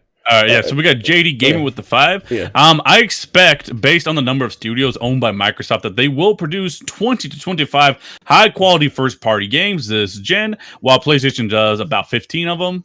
Interesting prediction. I got Mercury, who is officially joining the little thing. So we got John J with the 5. He says, stopping real quick to say, what's up to the panel and chat? Back to work I go. Shout out to my bro. I think, is that it? We got one more. Somebody with green here. Keyski. You see that? Yeah, Kiski with the $5. Yeah. So this is this is payback for what the console did to the arcades. Never thought in a million years that this would happen, did you? Wow. Well, the arcades. What happened is that the graphics on the console Inconvenient. and we're able to surpass. We would go to the arcade. I started the experience to get the best level of the graphics. But then I got that shit at home, and then you got online. If I won competition, that's what really killed it, online gaming. I ain't got to go. It's just convenience. And that's what killed that scene. But it's Yeah, like I can't even imagine going to an arcade to play a game. That's weird to me. And flash forward 20 years, and you're going to say, "Oh yeah, you used to go into a store and buy games." I can't even imagine. Yeah, you know what I mean? I'm like, you can't just stream it instantly on your phone? That's weird. Oh my God. I was playing Assassin's Creed Valhalla on my goddamn iPhone with a PlayStation 4 controller sitting up in my bed on Amazon Luna. I mean, if you're a new gamer, if you're 8, 9, 10 years old and you come to gaming this Christmas and you're like, "Oh yeah, I got you a sub to Luna or whatever," you're growing up with this shit. That's normal to you. And they're even doing little things. So like with Ubisoft games, your saves go across the board. So even if I subscribe to Luna, I can continue my Xbox save and vice versa. That's right. That's and awesome. And the performance was great. It's like Z was saying. It's like if you experience it, and again, I don't have some kind of commercial fiber in my place where it's like, I just have Spectrum internet. Okay. And I pay about $50 a month, and I just happen to live in a good area of San Diego. And it's fucking great. I was playing Immortals Phoenix Rising, and if somebody told me I was streaming it, I'd say, "Shit, really? That's streaming?" I didn't even know. Yeah. We have 2 new chats, and then we have like a last few questions. So JD Gamer with the 10. We have to remember that we hardcore gamers are only a very small subset of what gaming truly is now. There are only about 200 to 300 million consoles sold versus 3 billion people gaming worldwide. Absolutely. Ricky Brown with the 5. Jaffe came in here slapping subscribers. Damn right he did. Okay. And just as a quick follow-up before we get out of here, just that rumor we're talking about with the initiative, right? Yes, sir. So there was a follow-up to that rumor that we're talking about earlier with actually Jez Gordon from Windows Central and then Randolph Thor. Whether you believe him or not, that's up to you. But they're saying, just breaking down, that apparently there's gonna be a third-person stealth action game. I want Jaffe's opinion on this. Based in a cyberpunk setting, stealth is the core. Rand heard it's based on seasonal content, not what he knows, but episodic doesn't fit what they are doing. He says it's not a cinematic game. Don't expect an Uncharted or Last of Us-like project. Jez says the quadruple A stuff was a bad expectation for the studio, and the studio is actually meant to be small and nimble. I want to know your opinion on that. And he doesn't really know what that means, but it's not trying to compete with God of War, be a God of War killer. He says that they are going to do experimental formulas, and they're going to be more similar to Remedy rather than Naughty Dog or other bigger studios. Rand says that the episodic stuff falls more in line with Black Mirror comparison from Xbox era, independent episodes connected to an overall scheme of things, and to expect to hear about soon, maybe even the Game Awards. So what do you say? So I just want to know Jaffe's on that, because he kind of says similar things sometimes about more nimble studios and such on. Yeah, I mean, for me, I think it's. I'm a fan of big budget, right? But I'm a fan of nice graphics. But I'd rather get the nice graphics in. I ain't never had a bitch with titties. I'm sorry, good. Well, I'd rather get the nice graphics though in Demon Souls than The Last of Us Part 2. But I know people love that shit, and that's fantastic. But for me personally, I'm like, I don't like stealth games, so I'm not that interested. Yeah, that's same. But that said, though, I mean, I think every studio, the best studios play to their strengths and play to their interest. When we made God of War, I could have made 2 games. And I walked around the studio and asked key members of the team, okay, these are the 2 that we can make. I'm in love with both of them. I can get passionate about both of them. What do you guys want to make? And we ended up making God of War because most of the team said, we really want to work on that kind of game. And so I think the worst thing you can do is go to a studio and say, make this, if the studio is not passionate about that. So if this is what that studio, which is filled with veterans and experienced people, are excited about, I'm excited to see what they do. But I don't disagree, though, that if you are Phil Spencer or if you are running the Xbox portfolio, do they need 1 or 2 big budget AAA cinematic third-person games in their portfolio? They absolutely do. And if they're not going to get it from the initiative, I hope they're getting it from somewhere. Okay. Yeah, We got I two agree. bills But here. we have 2 new bills, JD Gamer with the 5. Yeah. In other words, big bank talk little bank. Always, and we do represent the little bank. Max City with the 5. Many local listens to J-Dub in the shower. Pause, and we are caught up. All right, last question for I got you in the hot I seat. think about J-Dub in the shower. I don't listen to him. Is that different? Pardon me. Hey, listen, you started to think here. What's my name? Herman Hurst with the strong jawline. They people didn't actually name themselves. Yeah. But okay, listen now, David. Listen here. This is a God-fearing show. We would hate to question your integrity. I have a question for you. Go. I think maybe last time we spoke, right? You had a couple race riots and all types of shit. And you get a pandemic, Spanish flu, all types of shit hit the fan, right? That's Trump's right. ass is getting out of office. Thank God. We were talking about Kojima in his game. And the hype, or remember the hype around him. Is he the second coming of the son, of Jesus Christ himself? What's the name of the goddamn game? What's the name of this game? Stranding. Was it? Does he live up to the hype? Or what or was the game shit? Well, okay. There's two different things. You're talking about the game, and you're talking about Kojima. Yeah, overall, because that's his baby. There's no boss. I can't speak with any real intelligence to Death Stranding. I played it for about 15 minutes. I was like, there's too many fucking cutscenes. The last game I played of his, which I did like very much, was Metal Gear 4. And that goddamn thing had a 90-minute in cutscene that I almost wanted to fucking chop my head off because I was like, Jesus, man, come the fuck on, So I think the man needs an editor. I think the man needs somebody to tell him no. But I think the guy is awesome. I love Metal Gear. It's one of my favorite series. I love that someone that batshit crazy is able to make his vision. And more often than not, it's pretty fucking cool. I hope that what he's doing next, there was just a picture published recently with Jim Ryan and Mark Cerny and Kojima out to dinner. The speculation is that Silent Hill or something. Well, yeah, Silent Hill, but then there was also that group at Sony last week that just left Sony, and one of them was one of the Silent Hill creators as well as the Gravity Rush creator. So the Siren creator, I think. So who knows who's making what? But I'd like to think Sony this time around, if they work with Kojima, say, you're a fucking crazy man and we love it, but you need to kind of work within a bit of a box, because if we just give you $100 million and let you go, we just can't afford to make $100 million art film. So if you want to make an art game, that's awesome. Here's 25 million. God be with you. If you want to make something a bit more commercial, but still in your wheelhouse of fucking surreal, bizarre shit, but awesome, here's $150 million, but you got to play within the yard. So I think Kojima is absolutely not underrated. I think he's awesome, but I think Death Stranding was too much freedom and too much money, and I think both those things rarely work out that well. And money on the goddamn actors.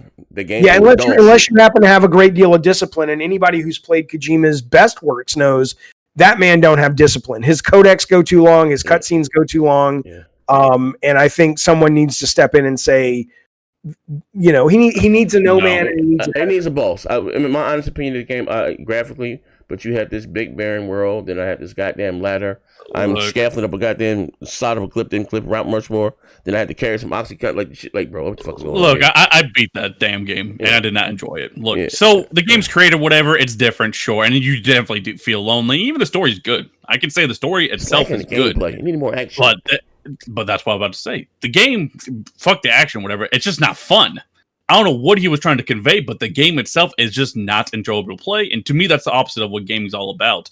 Look, I understand a story or whatever that can really bring up your experience, but the game has to be fun at the end of the day. It does not have to be, but it has to be if you're going to spend that kind of money. I have no problem if somebody wants to make an art piece that I think it's wonderful. I think our medium does it better than if probably any other medium, except the game of life simulation that we're all playing unknowingly. But I think the idea of spending $180 million to basically not just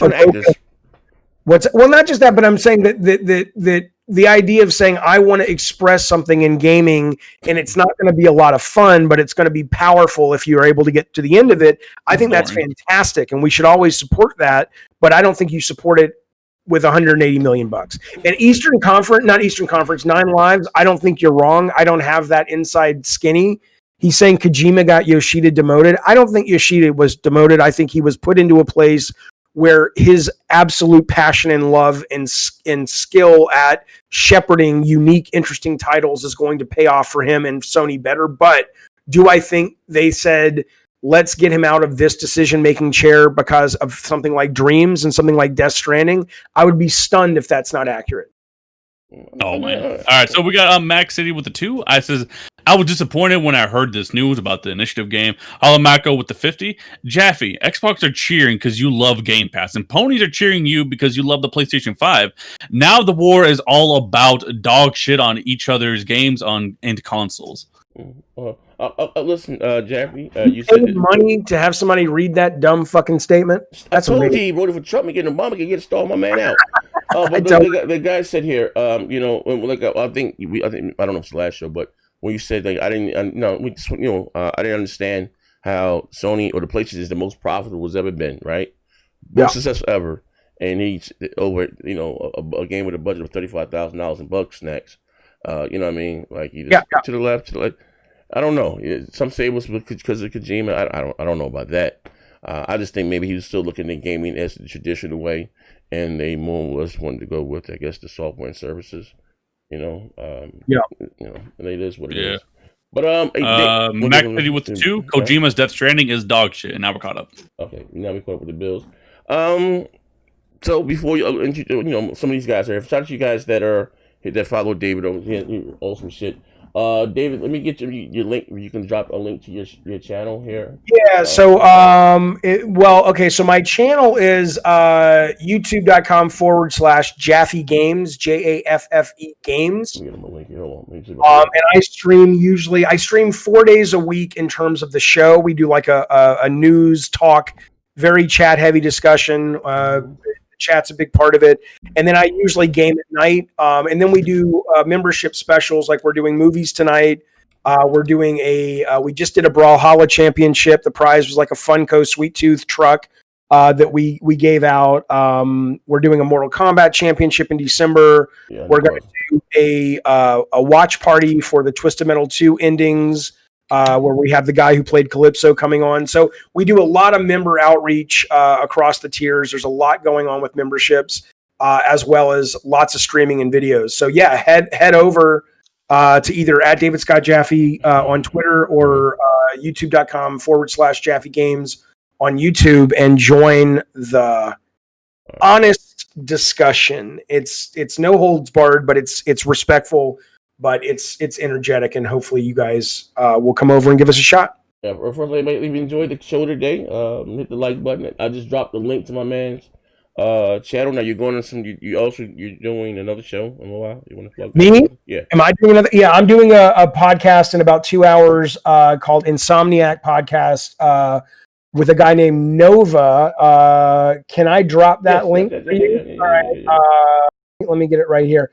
I've never been on this podcast before. He's a fellow who is on our stream, and I figured, fuck it. I always am happy to do people's shows. It's called Insomniac Gaming? Or? It's not the actual Insomniac folks, but it's called. I put a link up there. Yeah. And then tonight, if you follow me on Twitter, the first movie we're watching, which is Blood, whatever. It's kind of a cheesy horror movie, and we're all going to get stoned and watch it together. That is for members only. But the second movie, Attack the Block, that will be free for anybody who wants to come in and watch. And if you follow me on Twitter, you'll see when that goes live, probably about 8 o'clock tonight, California time. All right. Wait, I'm trying to become a member of your channel, Dave. I don't know what the fuck to do that. You just go to join, you click the join button, just like yours, man. I don't need fucking money on my debit card. But listen, next week, I promise, bro, I got you. Whenever, and if ever, it's not necessary, but it would be appreciated. Absolutely. Yeah. Well, no, actually, you know what? You don't have a button here, Dave. I do have a button. I'm gonna show you. You can see the live stream. I can. All right, hold on. I'm gonna show you something, bro. There's nothing there. Right click. Hold on. Let me go here. I better have a fucking button, or I'm calling YouTube. Not that you can call YouTube. I know it's so hard to get in contact with those people.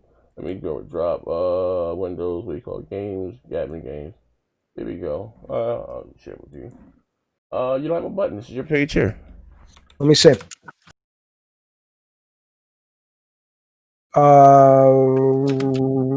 Interesting. There is a button when you watch the live stream, but the button doesn't come up on the videos, huh? Mm-hmm. How do you get the button to come up? Because like right now I'm watching your live stream and you've got join You and know subscribe. why? Because Black Lives Matter. All right? I'm a person of color, and they gave my black ass a button. I don't know. Wait. It may be. Hey, you know, I'll tell you what. I'm a big fan of paying. I see it on his I'm a big fan of paying reparations. If this is the start of reparations, I got no problem with that it. was my 40 acres of goddamn mule. Your fucking people built the foundation of this country. Absolutely. So they gave me and you know what? If you get a join button, not a problem, sir. All right, I see it here. Yeah, join. Yeah, it's up there in the top. Yeah.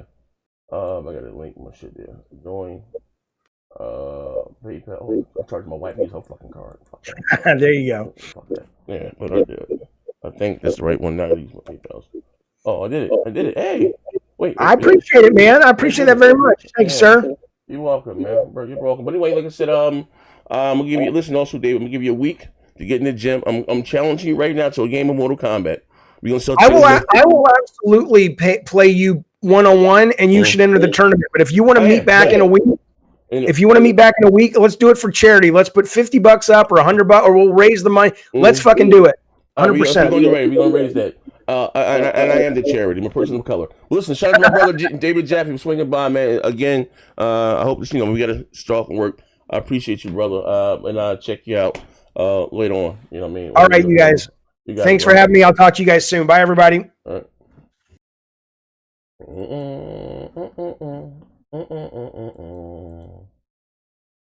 Nev. Yes, sir. Did you believe him? Was he lying, Nev? Was he lying? About Kojima. About Kojima. I don't know. I don't know. Do you think he was honest about Kojima? Was goddamn Kojima demoted? You're talking about not Kojima. You're talking about the other person. Yeah, talking about Kojima. And what's the other guy goddamn name? What's his name? Yoshida. You're talking about Yoshida. Yeah, Yoshida. There you go. Yeah, Yoshida. Yeah, well, no, he did say straight up. Yoshida was probably moved down due to creative decisions of, getting Dreams out there, getting Death Stranding out there. Because I don't think those were commercial successes at all. He sold 150 million goddamn consoles. Yeah. You know what I mean? Goddamn, stall him out. How do you get back to my goddamn channel, man? I don't know. I think Kojima was given a lot of power because of his reputation, because of what he's done in the past. But I don't think there was any real control over Kojima. And even David Jaffe said that Kojima needs to be put somewhat in a box. You need somebody to say no to that. You need somebody to say you can't go that far out. I mean, he lacks discipline, like David Jaffe said, and that perfectly explains Death Stranding to me. Listen, I told you I feel like Kojima, and I listen. I remember my first goddamn job. Listen, true story. We gonna close the show. My first goddamn job, working at the goddamn Humane Society. The reason why I was working at the Humane Society, I got busted, all right, with a couple bricks of heroin, right? So my parole, I had to get a goddamn job. So working at the goddamn animal shelter, I might have been making $7 an hour, right? Give or take, right? My check might have been $127 a goddamn week, right? And I took my games from back then were $50. I got the goddamn game. Then my memory card was shot. This shit, I had to go back and get a memory card. So I played through what's that, Sons of Liberty, right? And I bought it for myself for Christmas, right? I didn't even have a tree. It was like a Charlie Brown tree, right? Home Alone, right? My bottom bitch left me. I couldn't afford it no more, right? Check this shit out, right? So I spent my last on this goddamn game. And I want to say the gameplay was fantastic. So I went through all this fight and this boss, that boss. Then this shit at the end was happening in virtual reality. It didn't really fucking happen. I was fucking like, oh, what the fuck is this? I can't get jiggy with this shit. And ever since then, this guy's here. But then you did have, like I said, Metal Gear Solid 4. That 90-minute cutscene and all that other shit. But I've been said I don't think he was. But even with those Metal Gears or whatever, I don't really play those games. But people would say they're actually fun games, like the gameplay and it's good. I played Death Stranding and fuck it, the story's good, but I'm not having fun playing this game. I'm not enjoying this game, and to me, that's something I'm always going to stand on. It's the opposite to what gaming is. You should enjoy playing the game itself. Listen, you want to know the truth? This is what I heard. Listen, I know my integrity is always in question, right? Right? I heard Yoshida was running a goddamn pyramid scheme. He was borrowing Peter to pay Paul. You know what I mean? A goddamn a ruse. He said a ruse. You know what I mean? You know what I mean? That's what they got his ass about it. But shout out to Yoshida. You know what I mean? Shout out to Bugsnax. You know what I mean? Maybe it was strong Lion Herman. Maybe he may be the man. I don't fucking know. What do I know? You know what I mean? But what you doing after your game today? What are you playing? I'm ready for that 2K. We gotta get that vengeance, huh? Hey, PlayStation Disciple, you late, baby. You missed a hell of a goddamn show. I had this rare, powerful white Christian man up here today, David Jaffe. You might know him. Very good show. We asked him some questions, some good shit here. You know. Yes, Oh, we got Big Step with the 2. He says, by the way, I'm the shit in FIFA. Yes, he is. All right, listen here, Stout. Again, I'm from Newark, New Jersey. Such one projects. We didn't play soccer. We played kickball or dodgeball. The fuck is a FIFA? But I'm in it for the shits. I downloaded it, and we can, I guess, play. I'll make my character. But I guess we go on Twitch. Have you started my player yet? No, have you did my player? I just picked the default chip, but yeah. Yeah. I'm gonna cut my motherfucking box on. Hold on 1 second. What we got here? We got another one. So Jaffe doesn't like The Last of Us because of the stealth and Death Stranding too many cutscenes, but loves Metal Gear Solid, which practically is a stealth game and tons of cutscenes. But here's the thing. I'm listening and stole my man David Jaffe out. What do you call that shit? Those have action in it, right? Goddamn, in Death Stranding, you had this fucking, the gravity, up close, you had this big fucking empty world, right? And then the gameplay mechanics, right? You were running with this hazmat suit on, you juke left, like Game Day 98 on the old school. Yeah, to avoid rain. Yeah, like the shit was just, man, all over the place. Nah, that wasn't it, man. You know what I mean? That wasn't it. That wasn't it. I'm sorry. You know what I mean? I think like, again. And a video game, right? When you fight enemy, it's fun to fight the enemy. The combat's fun. Sometimes you're like, I'm gonna roll up over here just so I can, get some action. And Death Stranding, I was like, oh, more of these fucking demon things, these stupid, that like black tar and whatever. I hated that shit.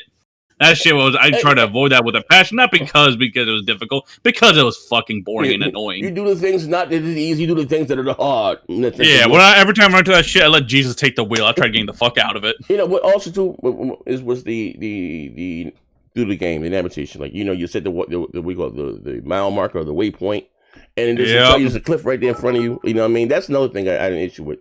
If you see you got to go over here to over this side of the goddamn woods, right? And you set the way marker, but hey, they don't tell you it's a goddamn the Rock of Gibraltar in front of you. You know what I mean? Jesus Christ himself with 2 goddamn stone tablets of the 10 Commandments is right there blocking your goddamn way. Like that was another thing. Oh man, fuck this. Eject the. We got Maxity with the 2. Great show, big fellow. Kojima is a washout here. Yeah, but hey man. But I said that though. At the end of the day, but. It is my man said death snoring. He shot the fuck out. But ladies and gentlemen, also shout out to for those of you guys that subscribed or became subscribed to me on Twitch or even members of the channel. We're doing the pay-per-view the fight today in the private Discord. And again, shout out to you guys that any bets? I think Spence should win. I don't know, man. Okay. I don't know. I don't know the fighters, but all right. But we're going to be watching it in the private Discord. That's about 8. But I'm going to drop the link for those who don't know. But listen, for those who like the dog shit content I do, all the messiness, you got to come over to Twitch, man. That's where all the cat fights happen at. That's where everything. That's what I keep telling you. That's what it shit hit the fan. You know what I mean? Hey man, somewhere behind the scenes stuff. Let's just say someone was talking about somebody else's. Something else. You get all types of shit. Heavy drug use, hookers, prostitute, everything goes on Twitch, man. But I'm gonna drop the link right now, and also if you have Amazon Prime, like a lot of you guys do, you can subscribe for free. How do you do that? Amazon owns Twitch, and you go to your Prime, you know what I mean, and you can link it too. And by also say fuck me, right? But they give you a bunch of free shit too. VC, this, that, and the other. Let me get the link. I mean, and then have you ever got into what do you call it? Have you ever got into Grand Theft Auto? Yeah, I actually have quite a few hours in that game. I never played it online, never. Yeah, you see, that's the real appeal of that game. I keep hearing, I never played it online. I guess when the next gen version comes out or whatever, I'm going to give it a swirl. Hopefully, they don't charge $70 for that shit. But here's the link. It's Rockstar, so they probably would. That's the link for. We got Maxity with $2. Fraud Azu, the disrespect Zaire. Hey yo, listen. I went back and listened. Oh, you ain't here yet, did you? The behind the scenes shit when Eclipse, even you don't know. Yeah, I heard about it, didn't hear it. But anyway, let me get the synopsis. Eclipse, his wife is white. Eclipse is a black man from the South. So they're getting shit about that. But anyway, that was enough. And him and Tsunami got to fighting. But then somebody switched the topic conversation to me. And so we should be talking about people's family. Well, Z always somebody want to have sex with somebody's grandmother. I'm Otis. Right? I don't know what the fuck. Any conversation flipped to me. Like, what the fuck? And my own, hey, say F2 Brute and my own goddamn Discord. They were talking about me. Sleeping with people's grandmothers. But Max said fraud ass motherfucking Tsunami. Yeah, Tsunami janky as hell, man. But that's the link right there. I'm going live on Twitch right now. Drop the link. Just let me get my stream key while I'm waiting. Here. Give me literally it's gonna take me like all you just I have to close the app out and reopen it again. I mean, streaming tools. And don't worry, Post will be there in the Twitch stream, so we'll head right over. What are we doing here? What are we doing here? What are we eating Post here? thinks he's the best one at fucking FIFA. You about to prove him wrong. I heard, right? I heard. I never played FIFA before either. So hold on, let me get my thing. So we can shout everybody for rocking out live. Shout out to my man Dave for swinging by. We gotta talk to my man more. I haven't spoken to him in a while. Like, I mean, off there. But anyway, we're going over to Twitch.